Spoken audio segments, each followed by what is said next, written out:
अभी अभी भारतीय जनता पार्टी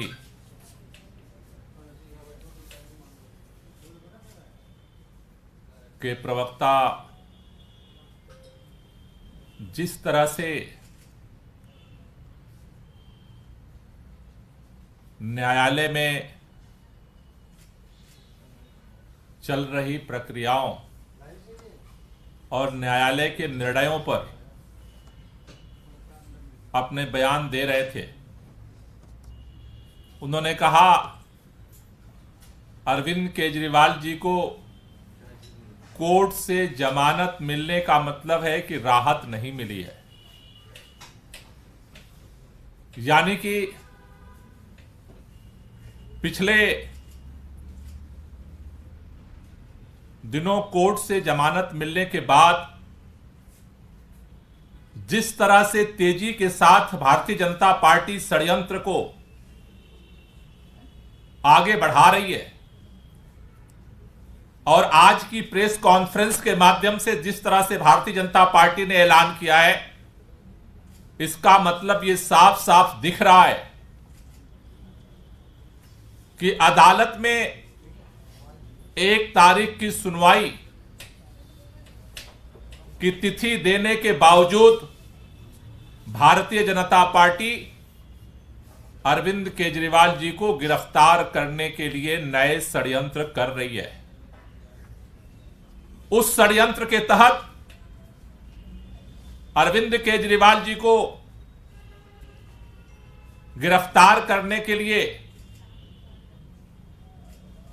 नवा समन जारी किया गया, क्योंकि उनको पता है कि उस समन को लेकर के वो अदालत में गए थे और उसको लेकर के अदालत के अंदर अभी कार्रवाई चल रही है। वो समन कानूनी है या गैर कानूनी है, इसका फैसला अभी अदालत को करना है। उसके पहले ही इतनी भाजपा की बेचैनी है कि फैसले पर फैसला सुनाई जा रही है। अदालत के फैसले का इंतजार करने का सब्र भारतीय जनता पार्टी को क्यों नहीं हो रहा है? शायद उनको लगता था कि जिस सम्मन को बार बार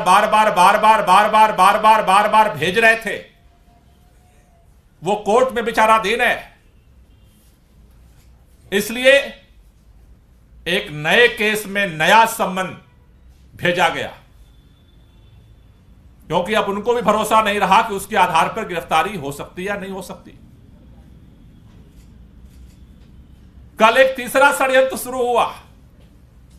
कल भारतीय जनता पार्टी ने ईडी से एक प्रेस नोट जारी करवाया और फिर वही पुराना टेप रिकॉर्ड निकाल करके लाए कि 100 करोड़ 100 करोड़ 100 करोड़ 100 करोड़। भारतीय जनता पार्टी के नेता अभी कई पन्ने दिखा रहे थे, मैं उनको केवल एक पन्ना दिखाना चाहता हूं और कई सारे पन्ने पढ़ नहीं पाए। उनको अफसोस था कि पन्ने में पढ़ नहीं पा रहा हूं, टाइम कम है।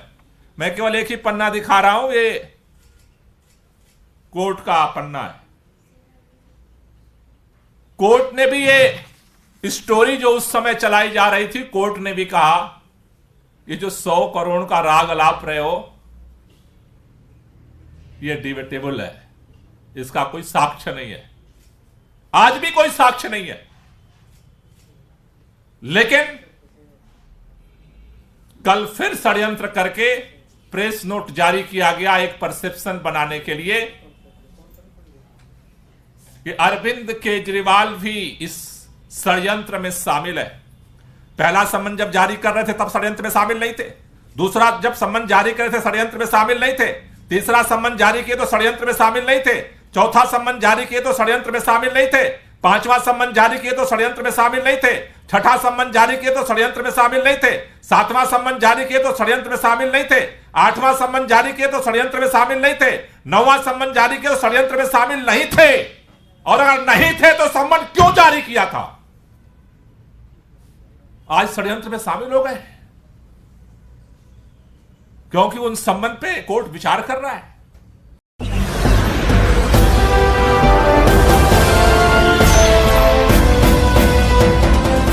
आप देख रहे हैं लाइव न्यूज 99 राष्ट्र सबसे पहले।